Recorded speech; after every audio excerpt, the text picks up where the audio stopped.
Gold buyers, మీ కష్టాల్లో నమ్మకమైన మీ ఆత్మీయ నేస్తం.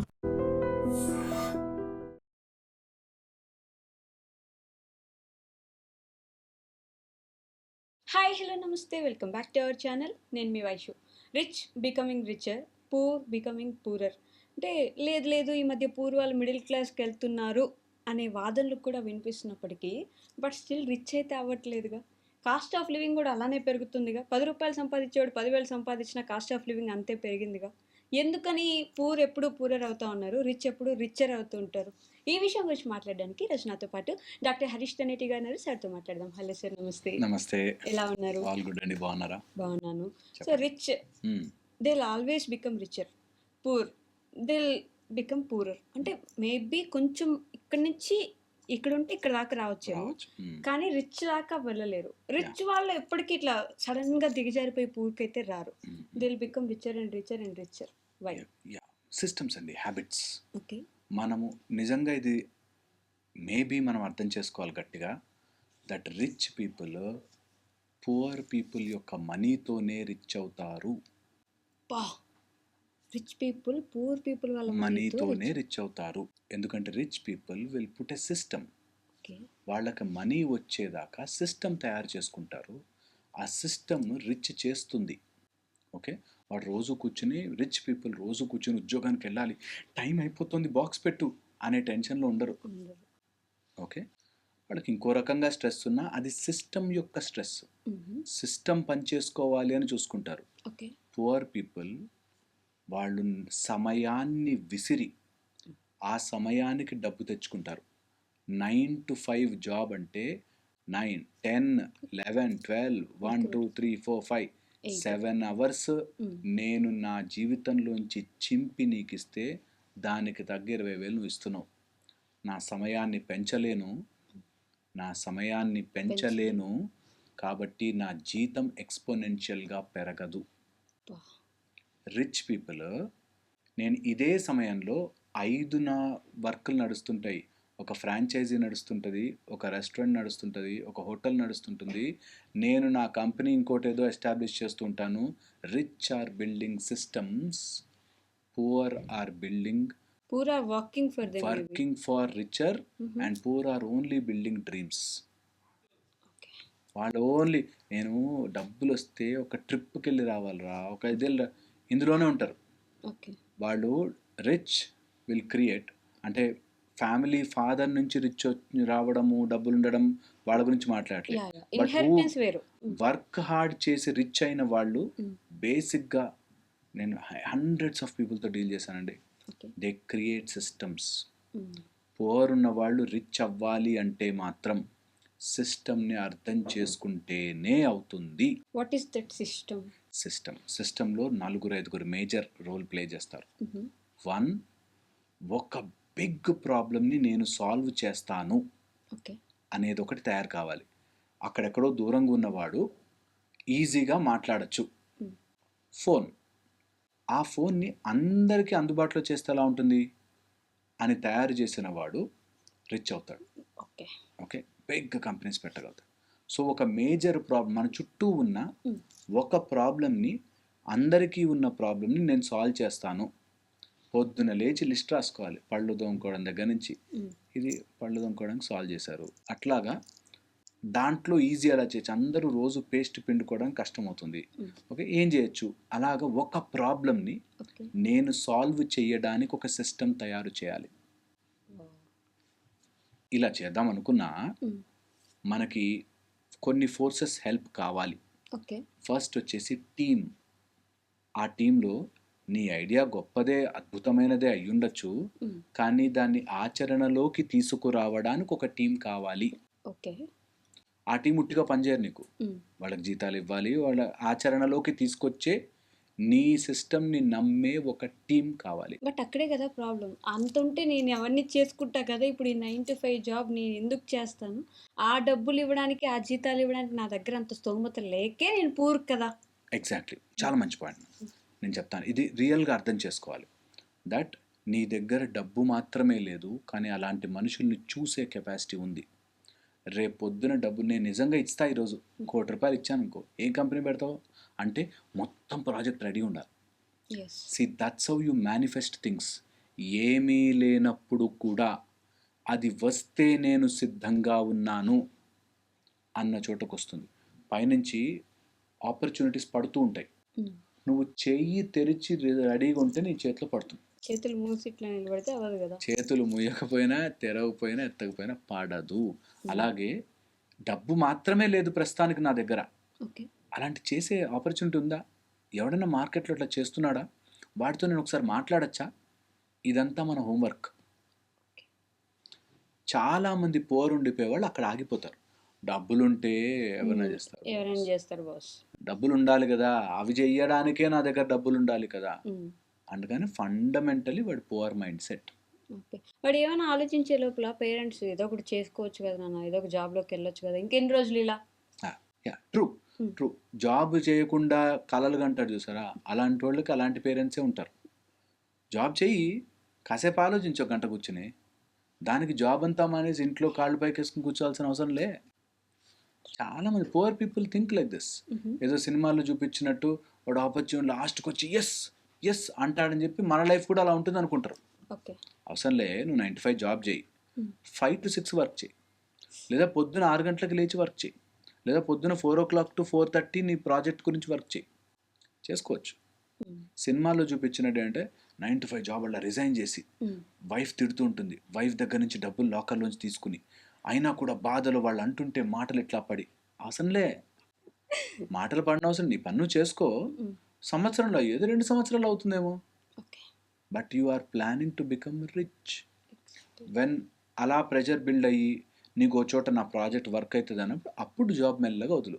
అది తిట్టుకుంటూ కాదు, ఎన్ని రోజులు నాకు తిండి పెట్టింది, నా లైఫ్ నడవనిచ్చే జాబ్ ఇచ్చింది, నాకు ఎంతో కొంత జీతం వచ్చింది, ఎవరి మీద ఆధారపడకుండా బ్రతికే ఛాన్స్ ఇచ్చింది, that I will take an advantage. అందులో కొంచెం కొంచెం దాచిపెడతా అండ్ బిగ్గర్ ప్రాజెక్ట్స్ చేస్తా. మీరు నమ్మరండి, నిజంగా చెప్తున్నాను, అలా ఐడియా ఉన్న వాళ్ళకి గవర్నమెంట్ లోన్లు ఇచ్చి మరీ ప్రోత్సహిస్తుంది. మైండ్ ఓపెన్ ఉండాలి ఫస్ట్. అండ్ ఏం చేస్తాను, ఏం చేయగలను, పాసిబిలిటీస్ ఏంటి, అది సిస్టమ్. అలా లేని రోజులు ఏమైనా ఊహాగానాలు చాలా చెప్పచ్చు. అంటే మనం స్టోరీస్ తీసుకుంటే కూడా సక్సెస్ఫుల్ పీపుల్ అందరూ వచ్చి ఇట్లా చెప్తారు, నేను ఇంత వరస్ట్ సిచ్యువేషన్లో పుట్టాను, మాది చాలా బీద కుటుంబం, కానీ నేను ఈరోజు ఈ స్టేజ్లో ఉన్నానంటే అని చెప్తారు. ఏంటి వాళ్ళు అక్కడి నుంచి అక్కడికి వెళ్ళడానికి వాళ్ళు చేసిన ఇదేంటి? Work on the purpose project only. మిగతా అదంతా నాయిస్. ఎవరికైతే ఈ మాట అర్థమవుతుందో, నేను ఒకటి చెయ్యాలనుకుంటే మిగతా వాళ్ళందరూ చప్పట్లు కొట్టి కమాన్ సూపర్ అని అన్నారు. నీకు ఒక రెడ్ కార్పెట్ తీసుకొచ్చేసి దా దా మేము జాబులు ఇస్తాం దా అని ఎవ్వరు అన్నారు. నీకు నీ ప్రాజెక్ట్ నీ మైండ్లో వెలిగేది నీకు గొప్పగా అనిపించాలి, నువ్వు దాన్ని చెయ్యగలను అని నీకు అనిపించాలి. పక్కన వాడు నన్ను ఎంత ఇన్సల్ట్ చేశాడు తెలుసా, నీకు వినిపించదు ఇన్సల్టింగ్ మాట. ఇన్సల్టింగ్ మాట వినిపించదు. ఎవరో మనని ఇబ్బంది పెడుతున్నది అనిపించదు, ఇబ్బంది అనిపించదు. అవి చేసుకుంటూ ఇవి చేసుకుంటాం. అదే మన లైఫ్లో నిజంగా రిచ్ అవ్వాలి, rich in your thinking, rich in your life, rich in your mind అవ్వాలి అంటే ఇతరులు వాళ్ళ యొక్క మైండ్ సెట్కి నువ్వు సమాధానాలు చెప్తూ ఆ చిన్న మైండ్ని కన్విన్స్ చేయడం కూర్చుంటే నువ్వు బిగ్ మైండ్ అవ్వలేవు. ఏంటి అంటే మైండ్ సెట్ ఎంత కీలకమైన పాత్ర పోషిస్తుంది ఇక్కడ? అసలు మెయిన్ అంతా మైండ్ సెట్టే. దట్ ఏదైనా ప్రాబ్లం రాగానే నన్ను ఎంత మాట అన్నారు తెలుసా, నన్ను ఎంత ఇన్సల్ట్ చేశారు తెలుసా అంటే, మైండ్లో there is a feeling mind, story mind, emotional mind and moving mind అని మైండ్స్ ఉంటాయి. ఇది ఎంతసేపు ఫీలింగే. నాకు ఎంత బాధ వేసింది తెలుసా, నన్ను ఎన్ని మాటలు సూటిపోటి మాటలు అన్నారు సార్, ఇలాంటివన్నీ ఫీలింగ్ మైండ్. అదన్నీ ఫీల్ అయిపోతూ ఉంటుంది. నీ ఫీలింగ్స్ అన్నీ నిజం అవసరం లేదు. నీ ఫీలింగ్ నీ బూచి కాదు నేను భయపడడానికి. These are all feelings. మనుషులకే ఉంటాయి. ఎవరైనా ఏదైనా మాట అంటే బాధ మనిషికే వేస్తుంది. దాని దగ్గర పట్టుకుని కూర్చుని ఏడవని అవసరం లే. Move on. Feeling mind. Emotional mind. దేనికి ఊగిపోకూడదు. ఒక అబ్బాయి తెలుసు, నా ఇలాంటి వీడియో ఒకటి మోటివేషనల్ వీడియో విని కంపెనీ పెట్టేస్తా అని లోన్లు చేసి అప్పులు చేసి పారిపోయాడు.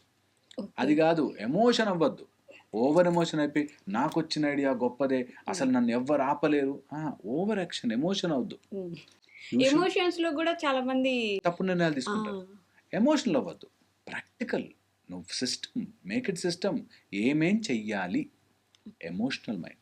దాని తర్వాత స్టోరీ మైండ్. నీ మైండ్ ప్రతి దానికి స్టోరీ చెప్తుంది. ఆ స్టోరీలో పడ్డావంటే ఇరుక్కుపోతావు. అప్పుడు వాడే చేశాడు, ఇప్పుడు ఇలా చేశాడు, స్టోరీ నువ్వు చూసావా? నేను చూసాను చాలా మందినండి ఈ మధ్య మన బెట్టింగ్ యాప్స్ కానీ ఇవి కానీ వాటి కానీ అంతే ఇదే. వాళ్ళకి పెట్టాడంట మస్తు వచ్చిందంట డబ్బులు. నీకు స్టోరీ చెప్తుంది నీ మైండ్. నువ్వు చూసావా? నువ్వు చేయగలిగావా? నీకు నిజంగా డబ్బులు వస్తాయా? అలా ఉండేటట్టయితే అందరూ చేసుకుంటారు కదా, నాకేందుకు స్పెషల్గా తెలుస్తుంది? స్టాక్ మార్కెట్ మోసాలండి నేను చెప్తాను. స్టాక్ మార్కెట్లో ఒక కొత్త టెక్నిక్ తెలిసిపోయింది. ఆ స్పైక్లో ఇది ఉందంటే పడుతుందని మార్కెట్ తెలిసిపోయింది. ఒక టెక్నిక్ ఉంటుంది, స్టాప్ లాస్ పెట్టేయచ్చు అని ప్రతి వ్యక్తి ఫీల్ అవుతాడు. అలా ఉంటే నీ దాకా ఎందుకు చెప్తాడు రా, అంబానీ చేసుకుంటాడు కదా. అంత ఆ సీక్రెట్ నాకే తెలుసు అనేటట్టు క్రియేట్ అవుతుంది. మన మైండ్ అలా గేమ్ ఆడుతుంది. నేను చూసాను, ఒక అతనికి మెయిల్ వస్తుంది. ఆమె ఎవరో లండన్లో యువరాణి, ఆమె ఇంకా చనిపోబోతుంది, నీకు 7.00000 కోట్లు ఉన్నాయి, నేను ఇండియన్స్ ఎవరికైనా డొనేట్ చేద్దాం అనుకుంటున్నాను, నీకే డొనేట్ చేస్తాను, దానికి ఇంత కట్టాలి, $7,000 కడితే నీకు అది రిలీజ్ అయిపోతుంది ఆ ఫండ్ నీ అకౌంట్లోకి అని చెప్తే నమ్మి కట్టాడు ఒక అబ్బాయి. ఒరేయ్, లండన్లో యువరాణి ఉందే అనుకుందాం, నీ మీద ప్రేమ పుట్టిందే అనుకుందాం, నువ్వు మంచివాడివే అనుకుందాం, మళ్ళీ 7,000 తీసుకోవడం ఏంటి? కొంచెమన్నా ఆలోచించాలి కదా. ఆవిడ దగ్గర అంత ఉన్నప్పుడు మళ్ళీ నీ 7,000 ఎందుకు ఆవిడకి? ఆలోచించాలి. అలా ఎలా ఆలోచిస్తాను తెలుసా? లక్కీగా నా మెయిల్ దొరికింది, ఈ ఛాన్స్ నాకే వచ్చింది. ఒక్కసారి ఇమాజిన్. అయ్యో ఉన్నారండి, అయ్యో ఎన్ని మనకి ఇప్పుడు ఈ ఫోన్ యాప్స్లోనే స్కామ్స్ అని వస్తున్నాయి. ఆ స్కామ్స్లో చూడండి, నిజంగా నమ్మేసి ఇచ్చేస్తారు. మొన్న రీసెంట్గా నేను చూసాను అట్లాంటివి. బండి 1 రూపీకే బండి వస్తుంది అంటే నమ్మేసి. జనాలు మరి ఇంత తెలివి తక్కువగా ఉన్నారా? లేకపోతే తెలివి తక్కువ గురించి కాదు అక్కడ, దట్ ఎమోషనల్ స్టోరీ. మనము కనెక్ట్ అయ్యి ఈ లక్ నాకే దొరికింది, ఇది బెస్ట్, అసలు మీకు తెలీదు నేను ఎంత సక్సెస్ అయిపోతానో, లక్ అయిపోతానో అని. బిట్ కాయిన్లని, తర్వాత ఈ స్టాక్స్లో అసలు కోట్లు పెట్టిన వాళ్ళు ఉన్నారు. ఎందుకు? నేనే పని చేయకుండా టక్కుమ డబ్బులు వచ్చేస్తే ఇది ఎవరికి వస్తుంది? పువర్కే వస్తుంది. పువర్ మైండ్ సెట్ ఉన్నవాడే అంత సుఖంగా డబ్బులు నాకు అకౌంట్లో వేసేస్తారు ఎవరో. ఎందుకు వేస్తారా? అలాంటి డబ్బు తీసుకుని ఏం తింటావు? నువ్వు కష్టపడి నీ తెలుగుతో సంపాదించిన డబ్బు కదా మజా. ఎగ్జాక్ట్లీ. అది ఆలోచించరు. అంబానీ కొడుకు పెళ్ళప్పుడు కూడా ఆయన ఒక రోజుకు 1,700 కోట్లు ఖర్చు పెట్టాడంటే ఆయన ఒక గంటలో సంపాదిస్తాడు అవన్నీ, ఆయనకేం బాధ అని. అంటే అక్కడ ఆయన మైండ్ సెట్ని కూడా మన వాళ్ళు ఇలా జడ్జ్ చేయడం ఏంటంటే, ఆయనకి ఏముందిలే, అంబానీ ఆయన ఎంతైనా పెడతాడు, మనమే కదా ఆయనకి డబ్బులు కడుతున్నాం, మనం కట్టే డబ్బులతోనే ఆయన సంపాదించుకుంటున్నాడు అని. ఏంటి అక్కడ మనం ఎలా ఆలోచిస్తున్నట్టు అంటారు? డబ్బు ఉంది, ఖర్చు పెడతారు, డబ్బు ఖర్చు పెడితేనే సిస్టంలో రొటేట్ అవుతుంది. ఎవరు దాచిపెట్టుకున్నా డబ్బులు వేస్టే. మనము సంపాదించింది కూడా ఖర్చు పెట్టడానికి, అల్టిమేట్లీ డబ్బునే తినం, ఖర్చు పెట్టడానికి. ఎవరి లెవెల్లో వాళ్ళు ఖర్చు పెట్టచ్చు. ఇతరుల ఖర్చు చూసి మనం చేయగలుచుకోకూడదు. వాళ్ళు ఎవరో ప్రీ వెడ్డింగ్ షూట్కి 10 లక్షలు పెట్టారు అంటే నేను 11 పెడతా, 12 పెడతా, ఇంకా బురదలో ఇదుకుంటూ ఫోటోలు దిగుతా అంటే వాళ్ళది ఎవరితో చూసి మనము తప్పు చేసుకున్నట్టు. అంటే బట్ మీరు అన్నట్టు ఇందాక మళ్ళీ అగైన్, ఇప్పుడు పేదవాళ్ళు పూర్ అంటే వాళ్ళు బాగా సంపాదించిన ఒక రోజు ఇన్ని రోజులు కష్టపడ్డాం, వెనకేసుకుని పోయేదేం లేదు, ఎత్తుకెళ్ళేదేం లేదు, సో ఎంజాయ్ చేద్దాం, ఒక మంచి ట్రిప్కి వెళ్దాం, మంచి బట్టలు కొనుక్కుందాం, ఇవన్నీ చేద్దాం లైఫ్లో అనే ఒక మైండ్ సెట్కి వస్తారు. హ్యాపీగా ఉండొచ్చు. అంటే నీకున్న అమౌంట్తో నువ్వు ఎంజాయ్ చేస్తాము అన్నప్పుడు ఇంకా you are no more bound to that money. ఉండే ఎంజాయ్ చేయాలి. రిచ్ అవ్వాలి అంటే ఇలాంటి వాటి మీద వృధా ఖర్చు పెట్టద్దు. జస్ట్ బికాజ్ నువ్వు ఆ 4 ఫోటోలు దిగి ఇన్స్టాలో పెట్టాలి కాబట్టి నువ్వు అనవసరమైన ఖర్చులు పెట్టకు. అది నీ ప్రాజెక్ట్కి ఉపయోగపడుతుందా, నీ సిస్టమ్కి ఉపయోగపడుతుందా, నీకు అది మళ్ళీ డబ్బులు పెడుతుందా, అలాంటి చూడాలి. సో ఎవరైతే పువర్ మైండ్ సెట్ ఉంటారో వాళ్ళు ఎక్స్పెండిచర్లో ఎక్కువ లావిష్నెస్ చూపిస్తారు. ఎవరైతే రిచ్ మైండ్ సెట్ ఉంటుందో వాళ్ళు సిస్టంలో లావిష్నెస్ చూపిస్తారు. ఓకే, అంటే becoming rich is a process.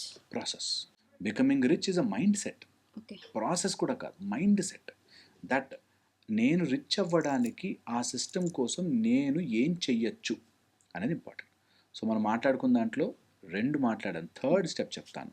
Okay, 1 is big idea ఉండాలి మన దగ్గర, ఒక 1 thing which I can do. The other is team, ఒక మంచి టీం ఉండాలి. థర్డ్ మీడియా ఉండాలి, మార్కెటింగ్ ఉండాలి. నీ ప్రోడక్ట్ అందరికీ నచ్చేలాగా వెళ్ళగలగాలి. అది ప్రోడక్ట్ కావచ్చు, సర్వీస్ కావచ్చు, ఎనీథింగ్. ఓకే, అది నీ దగ్గరే దొరుకుతుంది, అలాంటి ప్రోడక్ట్ నీ దగ్గర లేదు అనేది ఎక్కువ ఇస్తుంది, లేదా ఉన్నా దాన్ని బెటర్ ఇవ్వగలుగుతాము అని అనుకున్న చోటు వస్తుంది. ఫోర్త్ నేను చెప్తున్నాను, బిగ్ మనీ చూడాలి అంటే 2 బిగ్ హెడ్స్ దిగాలి. Legal help, political help. వీళ్ళిద్దరి దగ్గరే బిగ్ రిచ్ మనీ ఉంటుంది. ఇది సత్యం. అంటే అగైన్ మనం వాళ్ళకి బౌండ్ అయిపోయినట్టే కదా. వాళ్ళ దగ్గరే బౌండ్గా, దట్ ఈస్ ద సిస్టమ్. నీకు లీగాలిటీ అర్థం కాకపోతే ఒక చిన్న దాంట్లో టప్మని పడిపోతుంది లీగల్ సిస్టమ్. అందుకే పెద్ద పెద్ద కంపెనీస్కి there is a legal bench.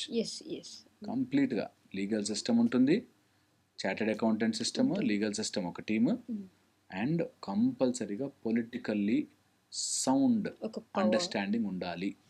Power మనకు సపోర్ట్ చేస్తుందా లేదా కాదు, అండర్స్టాండింగ్ ఆఫ్ పొలిటికల్ సిస్టమ్ ఉండాలి. లేనివాడు ఎప్పుడు రిచ్ మైండ్ అవ్వలేడు.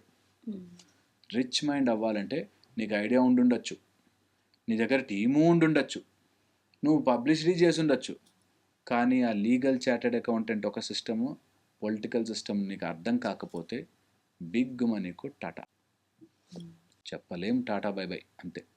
ఎందుకంటే బిగ్ మనీ రావాలంటే ఇక్కడే ఎక్కువ తిరుగుతుంది అన్న విషయం తెలుసుకోవాలి.